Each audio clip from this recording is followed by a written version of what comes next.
فيلم هاي تشيكي. تبدأ قصة الفيلم ويا الأستاذة ناينا وهي تكون مصابة بمتلازمة توريت اللي هو عبارة عن اضطراب نفسي وحركات لا إرادية، وهي تروح على مقابلة عمل بأحد المدارس. فلما اللجنة تشوف حركاتها اللا إرادية يقولوا لها إنه بحالتك هاي الطلاب راح يتنمرون عليك، وبهيجي حالة ما راح تقدرين تسيطرين عليهم، وهم انطوها السي في مالتها وقالوا لها احنا راح نتصل بيك بعدين. فواحد من أعضاء اللجنة استوقفها وقال لها إنه الأفضل تتركين مجال التدريس وتشوفين وظيفة أخرى. فهي قالت له انه انتم ما سمعين عن هاي الحاله سابقا؟ فهم قالوا لها لا، وبهاي الاثناء هي ترد عليهم وتقول لهم اللي يعلم المدراء قادر على انه يعلم طلاب. فهي تتركهم وتكمل طريقها، لكن هي ما يأست رغم الكلام اللي صار واستمرت تدور على وظيفه، وهي كانت تدرك انه مو بسهوله راح تلقى هاي الوظيفه بسبب حركاتها اللا اراديه. وهي كذلك تتذكر طفولتها وايامها بالمدرسه وشلون كانت وحيده وكل الطلاب يتنمرون عليها بسبب مرضها، لذلك هي انطردت من هوايه مدارس لهذا السبب. وايضا ابوها كان يخجل من مرضها لما تطلع وياه، وكان دائما على خلاف ويا امها لانه يريد يخليها بمدرسه خاصه للمرضى، لكن هي كانت رافضه وتقول انه بنتي ما بيها شيء ولازم تعيش حياتها طبيعي. وهنا الام قالت له انه تتذكر سبب انفصالنا؟ يعني انت حاب تعيده؟ فناينا لما سمعت بهذا الكلام دخلت للحمام وخلت كلينكس هوايه بحلقها، وكانت تحاول انه تسيطر على حركاتها، لكن كل هذا بات بلا جدوى. وبعدها نشوفها هي واهلها مجتمعين على الغداء، وابوها يقول لها انه انا لقيت لك وظيفه بمصرف صديقي، وهي تقول له انه انا مستمره بالبحث عن وظيفه تدريس. وابوها يسخر منها ويقول لها انه انت صار لك 5 سنوات تبحثين لكن كل بحثك بلا فائده، او مستحيل انه تلقين وظيفه تدريس بيوم. فهي حاولت انه ما تهتم ودخلت للمطبخ تعجن، وامها دخلت بعدها وقالت لها لا تضوجين، هو هذا طبع ابوك من زمان. فابوها راح للمطبخ على مود يواسيها ويقول لها انه انا مو قصدي وحكيت هيجي، لكن هي جاها اتصال، ولما جاوبت هي فرحت هوايه لان اتصلوا عليها من احد المدارس اللي هي قدمت عليهم، وقالوا لها انه اكو فرصه لقبولك وانت لازم تجين للمقابله. فهي فرحت كلش هوايه، وبعدها نشوفها وهي رايحه للمدرسه فتحضر المقابله، والمدير قال لها انت ليش مصره على التدريس رغم انه انت انطردتي من 18 مدرسه؟ فهي جاوبته وقالت له انه انا بين هاي ال 18 مدرسه 12 وحده انطردت واني طالبه، وهذا الشيء يعود بسبب متلازمه التوريت اللي انا مصابه بيها. فقالت له انه قبل 22 سنه السيد خان علمني درس مستحيل انساه، وهو دعاني على المسرح وطلب مني انه اوقف اصدار هذا الصوت والحركه، لكن انا قلت له انه هذا الشيء لا ارادي وهاي حاله عصبيه ما اقدر اسيطر عليها. فهو قال لها شنو يقولوا لك التلاميذ؟ وهي قالت له انه هم يضحكون علي ويزعجوني، او قالت له انه الاساتذه يطردوني من الصف. فهو قال لها شلون اقدر اساعدك؟ فهي طلبت منه انه يعاملها مثل باقي الطلاب فقط، فهو وعدها بهذا الشيء. او بعد ما قبلوها بالوظيفه الاستاذ اخذها للصف اللي هي راح تدرسه، او قال لها انه انت لازم تنتبهين عليهم لان كل الاساتذه اللي درسوا بهذا الصف تركوهم بسبب مشاغبتهم، وهم ما يقدرون يدرسوهم وهم اسوأ صف بالمدرسه، وانت لازم تثبتين نفسك وتقدرين تسيطرين عليهم. فهي قالت له انت لا تقلق وانا راح اكون قد المسؤوليه. وهنا نشوفها وهي داخله للصف وتعرفهم على نفسها، او بدات تتعرف عليهم، لكن هم يبقون يتنمرون عليها ويقلدون حركاتها. او بعد ما عرفتهم على نفسها رادت تقعد على الكرسي، لكن هو كان مكسور ووقعت بالارض وبداوا يضحكون عليها، بس هي ما استسلمت واصرت انه تتحدى نفسها وتستمر. او باليوم اللي بعده هي تروح من وقت للمدرسه، وهناك تلقى رجل وهو يكون الحارس. فسالته عن هذا الصف، فهو قال لها انه بهذا الملعب كان اكو مدرسه اسمها البلديه والطلاب كانت تدرس بيها، لحد ما بيوم من الايام نعرف انه هاي الارض اللي مبنيه بيها المدرسه هي مستاجره من الحكومه، وانه مدرستنا قررت تساعد هاي الطلاب بحق التعليم، فقررت انه تضم هاي الطلاب اللي بهاي المدرسه الى مدرستنا. وكان اخر صف هو الصف اللي انت جاي تدرسيه، وهم كانوا طلاب لطيفين، لكن الطلاب بمدرستنا والاساتذه ما تقبلوهم ورفضوا انه يساعدوهم، فهم ثاروا وصاروا مشاغبين وردوا انه يثبتون نفسهم بهاي المدرسه، لكن بطريقه مو حلوه ابدا، واللي هي التنمر والعنف بعد اللي شافوه من الطلاب والاساتذه اللي موجودين بهاي المدرسه. وانت حاليا الاستاذه رقم 8 خلال 7 اشهر فقط. وبعدها هم حاولوا يبعدون الاستاذه ناينا من عندهم ويخلوها تتركهم، وصاروا يسوون دخان بالصف، او مره من المرات بداوا يطبعون وينشرون صورتها ورقمها بكل الشوارع على انه هي بنيئه سيئه، وهذا الشيء سبب لها اذيه نفسيه، لكن اهلها كانوا يحاولون انه يحفزوها وانه هي راح تقدر تغير الطلاب. او باليوم اللي بعده وهي واصله للصف تشوف اناء بكرات ملونه، ولما هي تتقرب منه هو ينفجر عليها، او حتى الزجاج مالت الشبابيك يتكسر، والمدرسه كلها تسمع الصوت. فالمدير قرر انه يفصلهم فصل نهائي، لكن الاستاذه ناينا توقف بوجه المدير وتدافع عنهم وتقول له انه انا كنت اسوي تجربه كيميائيه وتسببت بهذا الانفجار، لكن هو رفض وقال لها لا تدافعين عنهم لانه راح يرجعون ويسوون اكثر من هذا الشيء. بس بس هي اصرت على موقفها، فالمدير تركهم يروحون، وهو حكى ويا ناينا وقال لها انه كل اللي تسويه لهم بلا جدوى، فهي طلبت فرصه حتى تثبت على مود تغيرهم وتخليهم متفوقين، وهو قال لها عندك 4 أشهر فقط حتى تثبتين هذا الشيء، وهي بالفعل فرحت هوايه، وبعدها رجعت للصف وانتظرت الطلاب، ولما دخلوا هي زعجتهم بصوت الطباشير على السبوره، وقالت لهم انه انتم جاي تزعجون بنفس الطريقه، وانه انتم لازم تتغيرون للافضل، وانه انا دافعت عنكم اليوم رغم اذيتكم الي، وباقي قدامكم 4 أشهر فقط، فرحوا اهلكم بيكم، وباكر انا راح اكون هنا ب9 الصبح، او ب9 و10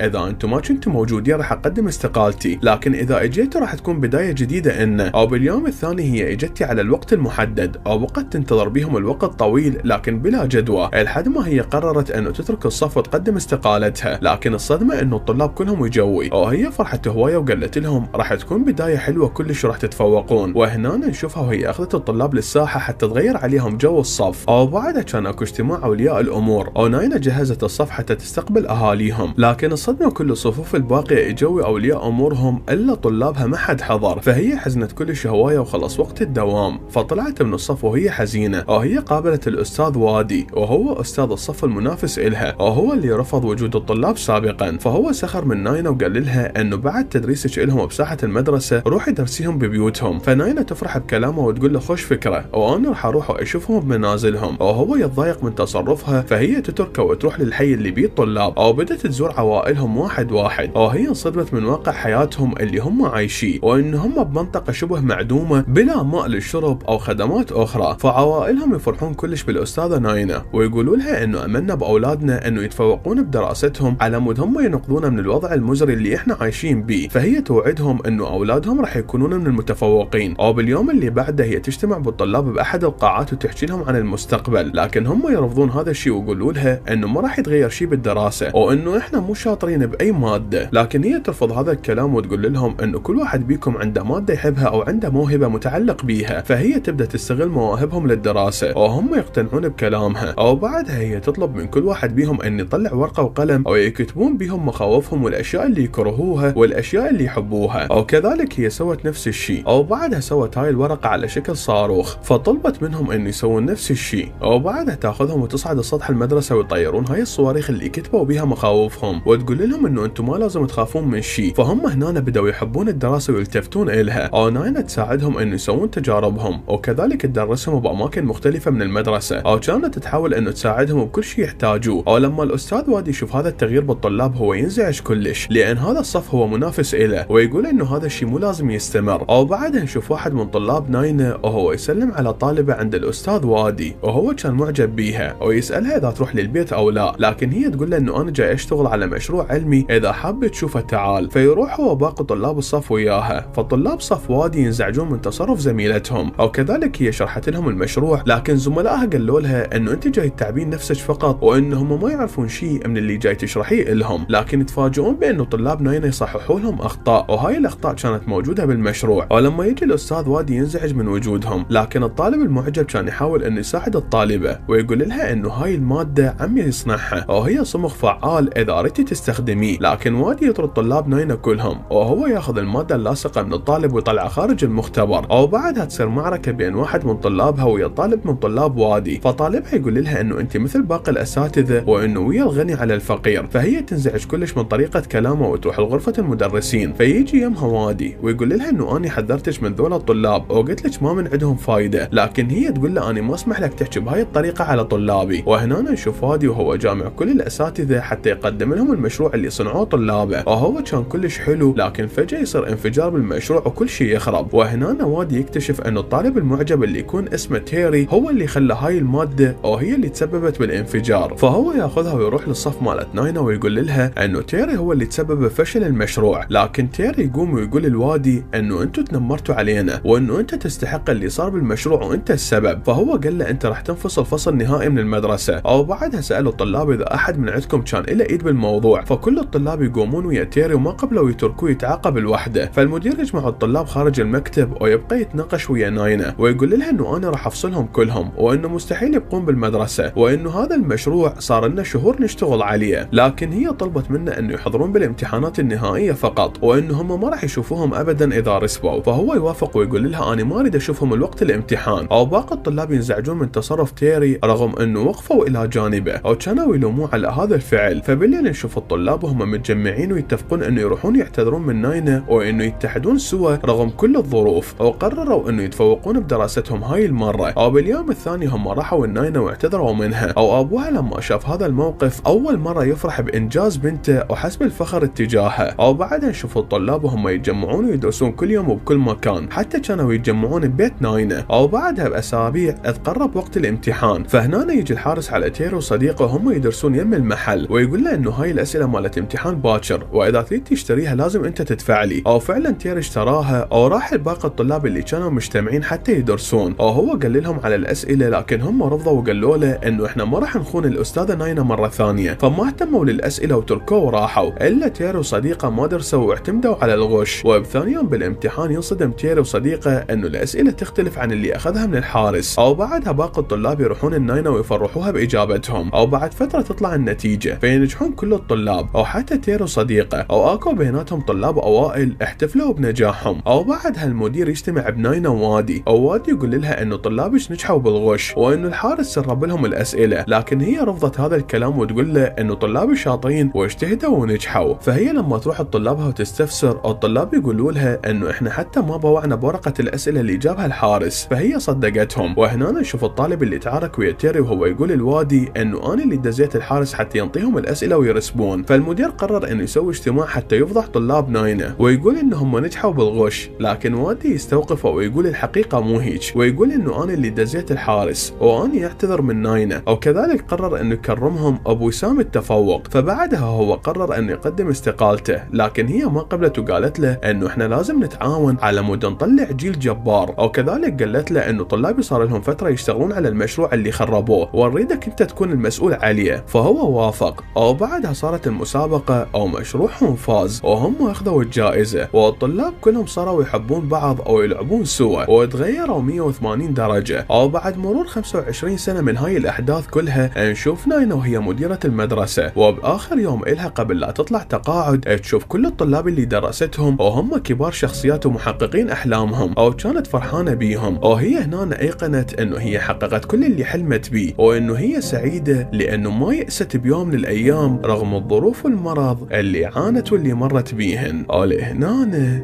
تكون نهايه الفيلم. سويت لكم قناة خاصة بالأفلام والمسلسلات الهندية، راح نبدأ ننشر بيها جميع الأفلام الهندية اللي أنتم تطلبوها. رابط القناة راح يكون بأول تعليق مثبت وراح يكون بداخل الوصف، أو تقدرون تبحثون عنها من خلال كتابة باليوتيوب مستر هندي. لا تنسون الاشتراك أو تفعيل الجرس.